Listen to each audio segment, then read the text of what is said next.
자, 그 다음에 여기 보면 말씀처럼 오직 예언은 이 예언을 성경이라고 말하는 겁니다. 그래서 예언은 언제든지 사람의 뜻으로 낸 게 아니다. 뜻으로 낸 게 아니고 오직 성령의 감동하심. 이해하시죠? 코드가 같다는 얘기는 성령이 있다는 얘기고 그 성령이 하나님을 향한 마음이 동일해야 된다. 그럴 때 성경을 기록하는 역사가 나타난다 이겁니다. 자, 그럼 여기서 여러분 지금도 성경이 기록되어질까요? 안 기록되어질까요? 하나님이 우리에게 주시는 성경은 여기서 끝이 난 겁니다. 이미 66권으로 끝이 난 거예요. 하지만 사도행전이라고 하는 사도들의 행적 또는 우리 신앙인들의 행적은 지금도 기록되어 있다. 그래서 어떤 사람은 성경 이거 외에 무슨 복음이 있다, 무엇이 있다라고 하는데 그것은 다 틀린 겁니다. 이미 예수님이 오신 이후로 우리가 천국 갈 수 있는 모든 방법, 우리의 믿음, 모든 것을 다 체크할 수 있는 모든 기록이 이미 성경에 다 기록되어 있고 더 이상은 없습니다. 이 외에도 성경이 있다 그러면 그거는 잘못된 겁니다. 이단인 거고. 이해하시겠죠? 나는 맞고 너는 틀리다. 이런 사람이 이단인 겁니다.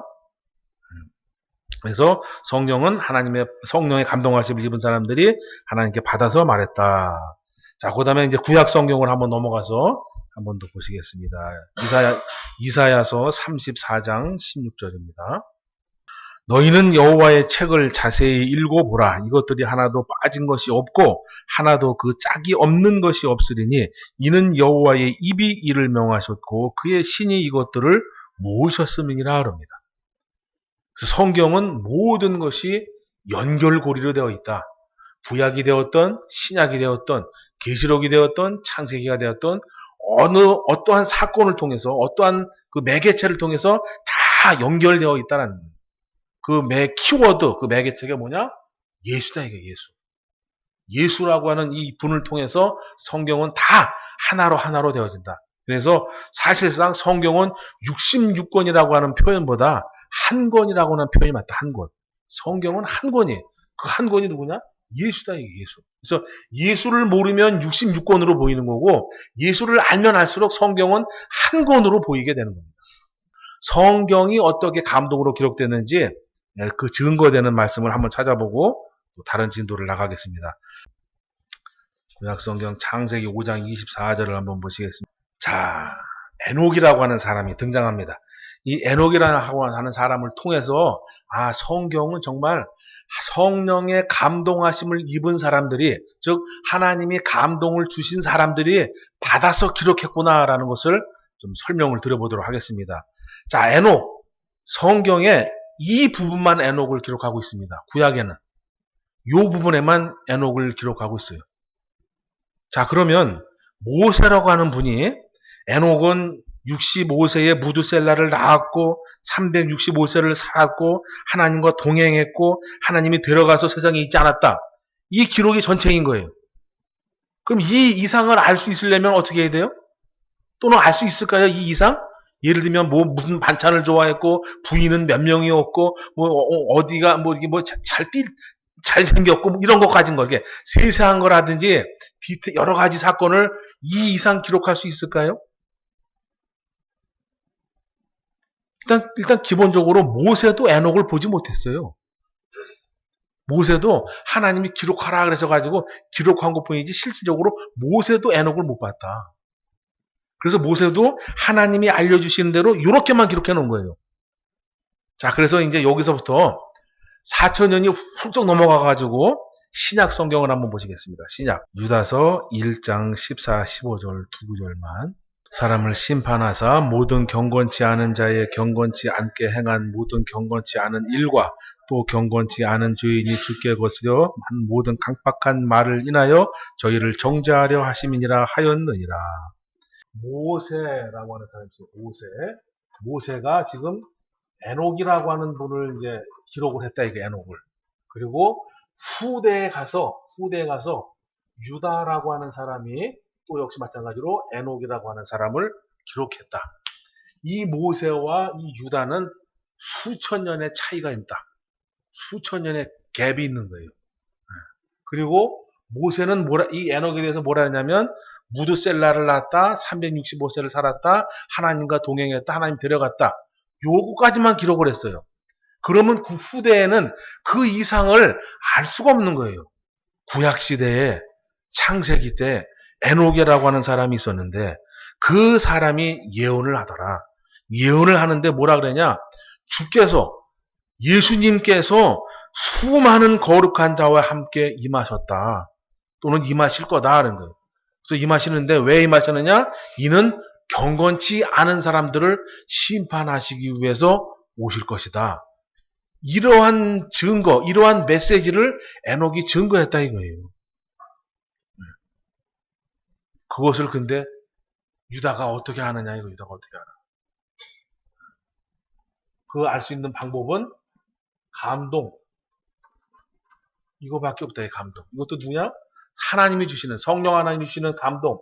이 감동이 모세에게도 전달되어졌고 이 감동이 유다에게도 전달되어졌다. 그래서 에녹이라고 하는 사람을 통해서 하나님은 모세를 통해서 감동을 주셔서 어떤 부분을 기록하게 하시고 또 이 감동이라고 하는 방법을 통해서 유다를 통해서 하나님이 어떤 일을 행했는지 동행, 그 방법과 그 일을 기록하고 있다 이거예요.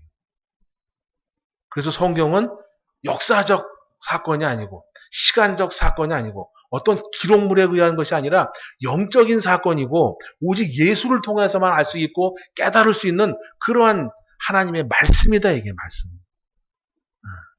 그래서 여러분들이 성경을 접근하실 때 기도 먼저 해야 되는 게 바로 그런 거예요.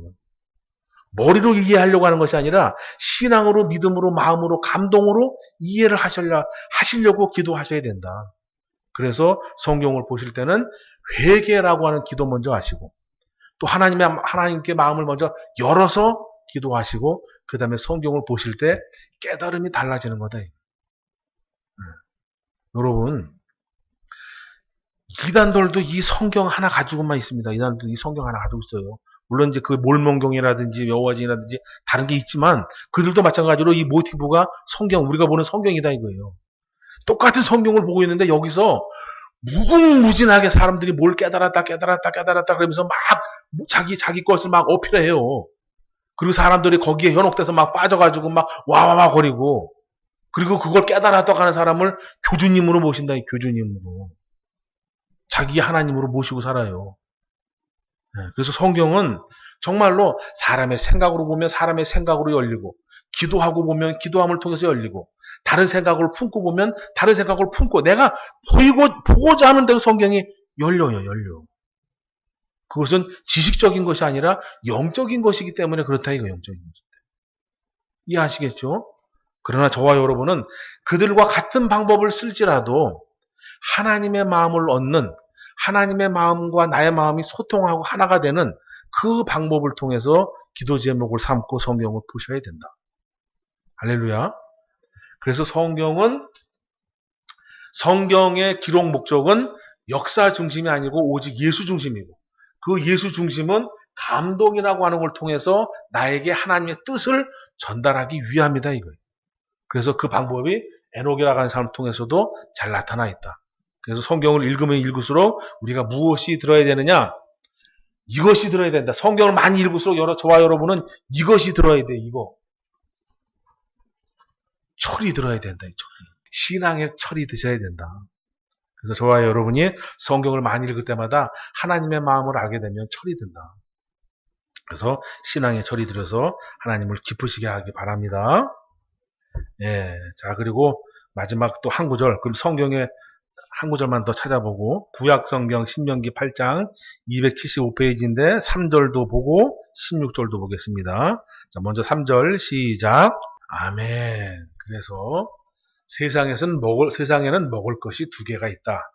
육신이 먹을 것이 있고 영이 먹을 것이 있다. 이게.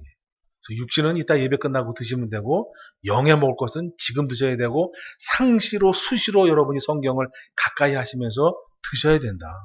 성경을 읽지 않으면 절대 영의 양식은 먹을 수가 없습니다. 성경을 읽는 것부터 시작을 해서 그 말씀을 믿고 그 말씀대로 살고 그 말씀을 통한 연단을 받고 그래서 내 것으로 소화가 될 때 그때 영이 조금 성장하게 되는 겁니다. 그리고 그 다음에 16절에 뭐냐? 만나를 나에게 주신 것. 만나는 성경 말씀을 말하는 겁니다. 이것을 주신 이유는 뭐냐? 나를 낮추고 또 나를 시험해서 하나님이 나에게 어떠한 복을 주시기 위해서 그렇다 이거예요. 그 말씀을 통해서 내가 시험을 받는 거예요. 이 시험은 나쁜 시험을 말하는 게 아닙니다. 말씀을 통해서 나의 신앙도 보고 나의 여러 가지 조건들을 보는 거예요. 그러면서 그걸 통해서 또 시험도 받고 또 낮추기도 하고 여러 과정을 통해서 하나님을 알아가죠. 하나님을 알아가는 과정 속에서 하나님은 나에게 더 큰 것을 주는 거예요. 여러분들도 능력이 많은 사람에게 더 많은 것을 맡기지 않습니까? 그죠? 하나를 주면 두 개를 만들어내고 두 개를 주면 네 개를 만들어낸 사람에게 자꾸 무언가를 주잖아요. 무언가를 책임을 주고 일을 시키고. 근데 하나 주면 두 개 손해보고 두 개 주면 망하게 하고 이런 사람은 어떻게 씁니까? 그죠? 세상의 이치도 그러하다. 그래서 하나님의 뜻을 많이 알면 알수록 하나님이 나에게 더 큰 것을 주신다. 이것을 우리가 복이다. 복. 우리 주님이 그래요. 일꾼이 나가서 일을 하려면 일꾼은 먹는 거, 입는 거, 마시는 거 걱정하지 않아야 되는 거예요. 그래야 그 일에 집중할 수 있다. 그렇게 하나님이 말씀해 주시는 거예요. 여러분이 하나님의 일을 하시면 여러분이 입는 거, 먹는 거, 마시는 거 걱정하지 않게 해주신다 이거예요. 그 일을 더 할 수 있게 밀어주시겠다. 우리 하나님은 약속의 하나님이시고 내가 무엇을 하고자 한다면 내가 더 큰 것을 할 수 있게 복을 주시는 하나님이시다. 그래서 복은 달라 그러는 게 아니라 주는 복만 잘 받아도 차고 넘친다. 차고 넘쳐. 정리를 하자면 성경은 역사 중심이 아니라 오직 예수 중심이다. 그래서 우리가 예수를 알고자 하는 열린 마음을 가지고 성경을 대해야 우리 신앙이 자랄 수 있다. 그리고 성경을 기록한 것은 아무에게나 주신 것이 아니라 성령의 감동하심을 입은 사람들을 택해서 그들에게 주신 것이다. 그들이 대략 40여 명 정도 된다. 그리고 성경은 지금 저와 여러분이 들고 있는 것 외에는 없다. 새로운 성경이 있다. 새로운 말씀이 있다. 새로운 복음이 있다. 이것은 다 거짓이다. 사도행전이 이어질 수는 있지만 새로운 성경은 없습니다. 이것만 가지고도 충분히 우리가 천국 가고도 남습니다. 중요한 건 이 말씀을 믿는 것이 중요한 것이다. 그리고 성경은 여러분 스스로가 보셔야만 된다. 저는 여러분이 보실 때 잘 이해가 안 간다. 잘 연결고리를 못 찾겠다. 더 깊은 깨달음을 원한다. 그럴 때 도움을 요청하시면 그건 도와줄 수 있지만 여러분이 성경을 보시지 않으면 저 혼자 그냥 톡백을 하는 거예요. 혼자 이야기하다가 내려오는 거지. 그래서 성경을 여러분이 가까이 하시고 많이 읽으시기 바랍니다. 그래서 하나님의 진실한 복이 차고 넘치기를 주의 이름으로 축원합니다.